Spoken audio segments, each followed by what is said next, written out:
অনেকে এ ধরনের কথা বলছেন যে বাংলাদেশে আরবের ইসলাম চাই না, ফার্সিয়ান ইসলাম চাই না, তার্কি ইসলাম চাই না, কি চাই?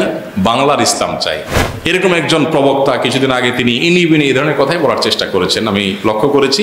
এদেশে যে ইসলাম এসেছে এটা বাংলাদেশের ইসলাম, এটাকে আরবের ইসলাম বানাবার চেষ্টা করবেন না, এটাকে ইরানের ইসলাম বানাবার চেষ্টা করবেন না, এটাকে টার্কির ইসলাম বানাবার চেষ্টা করবেন না।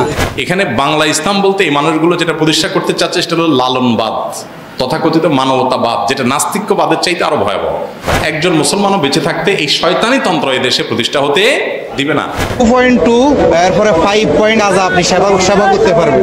বিশেষ করে এই মতবাদ যারা বলে এরা প্রায় সবগুলা গাঞ্জা নির্ভর, তারা গাঞ্জা খায় নিয়মিত। তাদের এই গাঞ্জা খাওয়াকে হালাল করার জন্য নানা রকমের যে আকাম কুকাম আছে সেগুলো হালাল করার জন্য যদি কোরআন হাদিস থেকে হালাল করা সম্ভব হবে না, এই জন্য এটাকে বাংলার ইসলাম নাম দিয়া আলাদা করে এটাকে তারা গাঞ্জা খাওয়ার বৈধতা তারা চাচ্ছে। আসলে গণতন্ত্র, এই গণতন্ত্র বাংলাদেশে গণতন্ত্রের যে চর্চা আমরা দেখে আসছি এত বছর, আমার প্রশ্ন হলো বাংলাদেশে গণতন্ত্রের চর্চা যেটা চলে আসছে, চলমান বা স্টাবলিশড আছে আমরা জানি, সেটা কি? সেটা হলো রাতে ভোট করে ফেলা। বাংলাদেশে গণতন্ত্রের চর্চা হলো কি? বিরোধী মতের যারা আছে তাদেরকে নিয়ে আয়না ঘরে ভরে ফেলা, ভিন্ন মতের মানুষদেরকে হুমকি ধামকি দেওয়া, ভয়ভীতি দেওয়া, মামলা হামলা দেওয়া, এই না? যারা ইসলাম নিয়ে এই ধরনের মন্তব্য করছে আমি তাদেরকে প্রশ্ন রাখতে চাই, আপনারা গণতন্ত্র প্রতিষ্ঠার ক্ষেত্রে কি বলেন যে আমরা বাংলাদেশের গণতন্ত্র চাই? এটা কি বলেন? ইসলামকে এদেশ থেকে ধুয়ে মুছে পরিষ্কার করার কোনো উপায় যেহেতু নাই, তারা জানে, এজন্য বিকৃতভাবে ইসলামের নামে শয়তানি মতবাদকে তারা প্রতিষ্ঠা করতে চায়। আমরা সৌদি আরবের ইসলামও চাই না, তার্কির ইসলামও চাই না, ইরানের ইসলামও চাই না, বাংলার ইসলামও চাই না, আমরা চাই কোরআন এবং হাদিসের ইসলাম। অনেকে বাংলাদেশে নদিয়ার ইসলাম বা বাংলা ইসলাম প্রতিষ্ঠার কথা বলছেন। ইসলামে কি বাংলার ইসলাম আর আরবের ইসলাম বলতে আলাদা কোনো বিভাজন আছে? খুবই গুরুত্বপূর্ণ প্রশ্ন। সম্প্রতি এটা বেশ আমরা কয়েকদিন থেকে জোরে সোরে শুনতে পাচ্ছি। অনেকে এ ধরনের কথা বলছেন যে বাংলাদেশে আরবের ইসলাম চাই না, ফার্সিয়ান ইসলাম চাই না, তার্কি ইসলাম চাই না, কি চাই? বাংলার ইসলাম চাই। তো ইসলাম কি আসলে বাংলার আর আরবের ইসলাম বলতে এরকম কোনো বিভাজন বা বিভক্তি আছে কিনা? এর উত্তর হলো যে যারা এটা বলছেন তারা ধরে নিয়েছেন যে প্রত্যেক অঞ্চলের ইসলাম আলাদা এবং যে কোনো অঞ্চলে মানুষ সে অঞ্চলের ইসলাম অনুসরণ করলে বোধহয় মুক্তি পাবে। এই ধারণা যারা করছেন, ইসলামটা তাদের কাছে জাস্ট ছেলে খেলার মতো। আমার বিশ্বাস তারা আসলে ইসলামের প্রতি বিশ্বাসী নেই। ইসলামের প্রতি যদি বিশ্বাস থাকতো, এটা আল্লাহর পক্ষ থেকে মনোনীত দিন। আল্লাহ বলেছেন কোরআনে, ইন্নাদ-দীনা ইনদাল্লাহিল ইসলাম, আল্লাহর কাছে একমাত্র মনোনীত দিন, ধর্ম, জীবন বিধান এটা কোনটা? ইসলাম। তো দিন যদি আল্লাহর তরফ থেকে মনোনীত হয়ে থাকে তাহলে সেটা তো এক এক অঞ্চলের জন্য আল্লাহ আলাদা আলাদা নবী পাঠান নাই। তো বাংলাদেশে আলাদা নবী পাঠান নাই, তার্কিতে আলাদা নবী পাঠান নাই, ইরানে আলাদা নবী পাঠান নাই, সৌদি আরবে আলাদা নবী পাঠান নাই, আলাদা কোরআন আল্লাহ তাআলা দেন নাই। আমাদের সমস্ত পৃথিবীর মুসলমানদের নবী এক, কোরআন এক, কেবলা এক, এগুলো ভিন্নতা নাই। তাহলে ইসলামের ক্ষেত্রে ভিন্নতার কথা যারা বলছেন তারা মূলত ইসলামকে এদেশ থেকে ধুয়ে মুছে পরিষ্কার করার কোনো উপায় যেহেতু নাই, তারা জানে, এজন্য বিকৃতভাবে ইসলামের নামে শয়তানি মতবাদকে তারা প্রতিষ্ঠা করতে চায়। এ হলো তাদের মূল চক্রান্তের জায়গাটা। এখানে তাদের দাবির যে অসারতা, খুবই হাস্যকর একটা দাবি এটা, সেটা বোঝার জন্য আমরা একটা ছোট উপমা দিতে পারি। গণতন্ত্র, এই গণতন্ত্র বাংলাদেশে গণতন্ত্রের যে চর্চা আমরা দেখে আসছি এত বছর, আমেরিকাতে গণতন্ত্রের চর্চা সেভাবে হয় না। পৃথিবীর অন্য অনেক দেশে আছে গণতন্ত্রের চর্চা এভাবে হয় না। গণতন্ত্রের যে জন্মস্থান সে আমেরিকাতে গণতন্ত্রের চর্চা যেরকম হয়, বাংলাদেশে বা আমাদের আশেপাশে অনেক দেশে সেরকম গণতন্ত্রের চর্চা হয় না। আমার প্রশ্ন হলো, বাংলাদেশে গণতন্ত্রের চর্চা যেটা চলে আসছে, চলমান বা স্টাবলিশড আছে আমরা জানি, সেটা কি? সেটা হলো রাতে ভোট করে ফেলা। বাংলাদেশে গণতন্ত্রের চর্চা হলো কি? যে বিরোধী মতের যারা আছে তাদেরকে নিয়ে আয়না ঘরে ভরে ফেলা। বাংলাদেশে গণতন্ত্রের চর্চা কি? ভিন্ন মতের মানুষদেরকে হুমকি ধামকি দেওয়া, ভয়ভীতি দেওয়া, মামলা হামলা দেওয়া, এই না? বাংলাদেশে গণতন্ত্রের এই স্বরূপ যত সরকারি এসেছে বিগত সময়ে, কেউ কম করেছে, কেউ বেশি করেছে, এই টাইপের কাজগুলোই হয়েছে। হয়তো এত অ্যাগ্রেসিভ লেভেলে যায় নাই, কিন্তু কোনো না কোনো পর্যায়ে এসে প্রশ্নবিদ্ধ ছিল। এখন প্রশ্ন হলো, গণতন্ত্র প্রতিষ্ঠা করার কথা যারা বলে, যারা ইসলাম নিয়ে এই ধরনের মন্তব্য করছে, আমি তাদেরকে প্রশ্ন রাখতে চাই, আপনারা গণতন্ত্র প্রতিষ্ঠার ক্ষেত্রে কি বলেন যে আমরা বাংলাদেশের গণতন্ত্র চাই? এটা কি বলেন? ওই ক্ষেত্রে তো আপনারা বলেন না বাংলাদেশের গণতন্ত্র চাই না, আমেরিকার গণতন্ত্র চাই, গণতন্ত্রের কেতাবি গণতন্ত্র চাই, আমাদের দেশে যেটা আছে সেটা চাই না। তো গণতন্ত্রের ক্ষেত্রে আপনি বুঝেন কোনটা ভেজাল আর কোনটা আসল, আপনি কোনটা চান সেটা আপনি ক্লিয়ার করে বলেন। ইসলামের ক্ষেত্রে আসলে বলেন না আমাদের দেশে যেটা আছে ইসলামের নামে ভুল ভাল যা থাকুক এটাই থাকুক।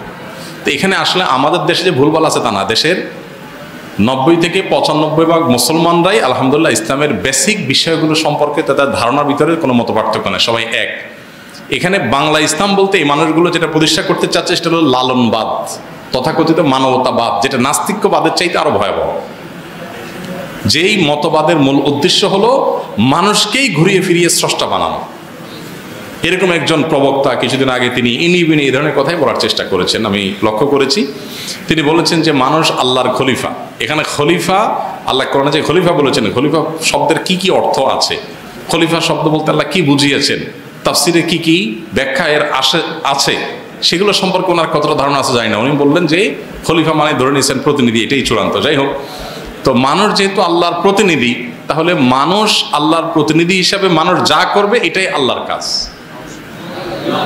এটা হলো সেই শয়তানি তন্ত্র, সেই শয়তানি চিন্তা চেতনা বিশ্বাস, যে শয়তানি চিন্তা চেতনা বিশ্বাসে মানুষকেই আল্লাহ, মানুষকেই যার স্রষ্টা বানানো হয়।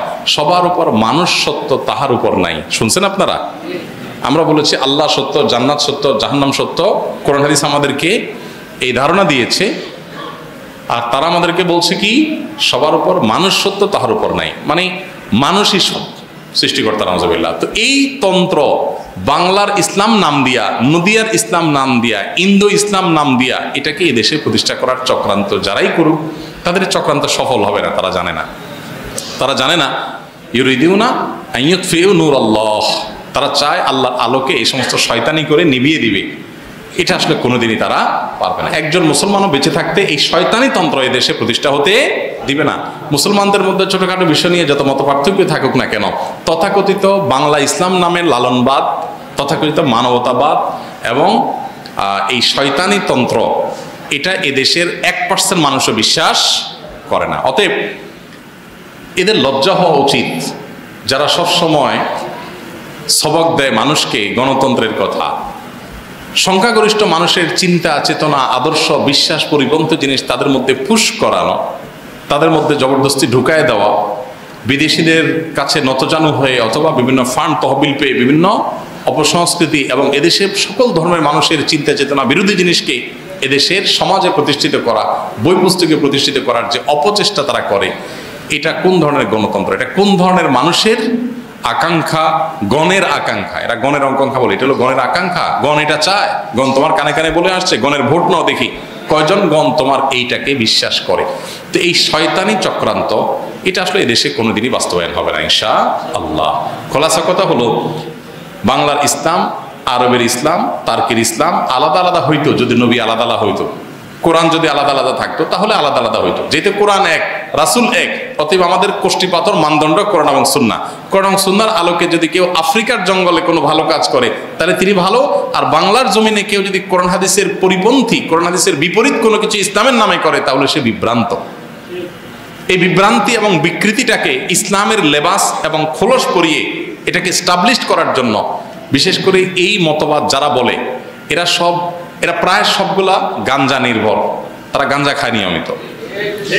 তাদের এই গাঞ্জা খাওয়াকে হালাল করার জন্য নানা রকমের যে আকাম কুকাম আছে সেগুলো হালাল করার জন্য যদি কোরআন হাদিস থেকে হালাল করা সম্ভব হবে না, এই জন্য এটাকে বাংলার ইসলাম নাম দিয়া আলাদা করে এটাকে তারা গাঞ্জা খাওয়ার বৈধতা তারা চাচ্ছে। আসলে এই অপকর্ম তারা করতে চাচ্ছে। আল্লাহ রাব্বুল আলামিন যে সুস্থ একটা মস্তিষ্ক দিয়েছেন, এটাকে বিকৃত করা এটাই হলো একটা অসুস্থতা।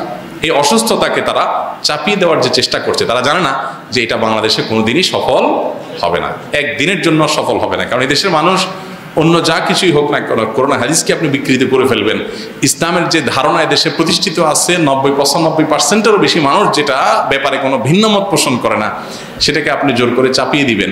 এটা এদেশে মানুষ একদিনের জন্য হতে দিবে না ইনশাআল্লাহ। হলো বাংলা ইসলাম, ইরান ইসলাম, তার্কি ইসলাম। হ্যাঁ, এক এক অঞ্চলে ইসলামের ব্যাখ্যা নিয়ে এক এক ধরনের মতামত আছে, ভিন্নতা আছে, কিন্তু মুসলমান ইসলামের সঠিকতা, বেঠিকতা, বিভ্রান্তি আর সরল পথ এটা নিরূপণ করবে যে দুটি কষ্টি পাথর দিয়ে, তার একটা হলো কোরআন, আরেকটা হলো নবী সাল্লাল্লাহু আলাইহি ওয়াসাল্লামের হাদিস। অতএব কোরআন এবং হাদিসের আলোকেই আমরা নিরূপণ করব কোনটা ইসলাম আর কোনটা ইসলাম না।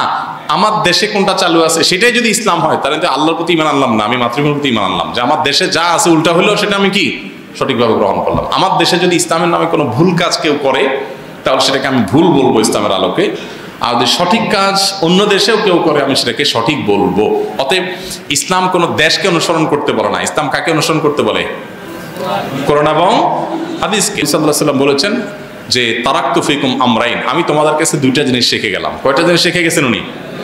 কিতাবাল্লাহি ওয়া সুন্নাতা, একটা হলো আল্লাহর কিতাব আর একটা হলো আল্লাহ রাসূলের সুন্নাত। তিনি বলেছেন এই দুইটা জিনিস আমি তোমাদেরকে রেখে গেলাম, এই দুইটা জিনিসকে যদি তোমরা শক্তভাবে আঁকড়ে ধরো, মজবুতভাবে আঁকড়ে ধরো, তাহলে তোমরা বিভ্রান্ত হবে না।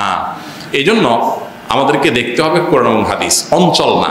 নবী সাল্লাল্লাহু আলাইহি ওয়াসাল্লাম বলেন নাই আমি তোমাদের মধ্যে সৌদি আরবের ইসলাম রেখে গেলাম, বলছেন উনি? আমরা এই বাংলার ইসলাম নামে বিভাজনের বিরোধিতা করছি, এর মানে এই না যে আমরা চাচ্ছি সৌদি আরবের ইসলাম আসুক। আমরা সৌদি আরবের ইসলামও চাই না, তার্কির ইসলামও চাই না, ইরানের ইসলামও চাই না, বাংলার ইসলামও চাই না। আমরা চাই কোরআন এবং হাদিসের ইসলাম, আল্লাহ এবং তার রাসূলের ইসলাম। ইসলাম কোন অঞ্চল ইসলামের সত্য অসত্য, ইসলামের সঠিকতা বেঠিকতার মানদণ্ড কোন অঞ্চল হয় না। ইসলামের সঠিকতা বেঠিকতার মানদণ্ড কি? কোরআন এবং হাদিস। অতএব এই কনসেপ্টটাকে পরিবর্তন করে জগা খিচুড়ি খিস্তি খেউড়, এটাকে ইসলামের খোলসে যারা প্রতিষ্ঠা করতে চাচ্ছে, তারা জানে না এটা তাদের দিবার স্বপ্ন। তারা ধরাকে সরা জ্ঞান করছে, মনে করছে যে কি যেন পেয়ে গেছে হাতের কাছে, যা খুশি তা বোধহয় তারা চাপাই দিতে পারবে। আল্লাহ তাআলা তাদেরকে হেদায়েত দান করুন, আমরা দোয়া করি। আমরা সবার জন্য হেদায়েতের দোয়া করি। গণতন্ত্রের বেলায় তো আপনি বলেন না যে বাংলাদেশে গণতন্ত্রের যে ফরম্যাট চর্চা আছে আমরা এটাই চাই, সেটা তো বলেন না।